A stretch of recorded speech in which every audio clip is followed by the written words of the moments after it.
Firefighters monitoring at Otay Mesa junkyard late into the night after huge fire broke out there yesterday evening. Take a look. This was the junkyard on Heritage Road.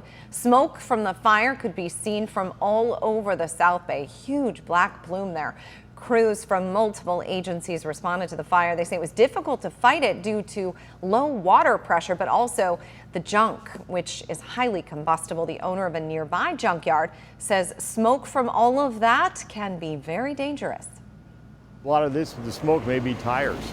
Once you get tires going, you got black smoke, but you got interiors burned and all that stuff's toxic, so it's pretty scary. And a lot of the cars still have fuel in them. Wow. Crews got the majority of the fire knocked down in about 90 minutes, though, and thankfully nobody was injured.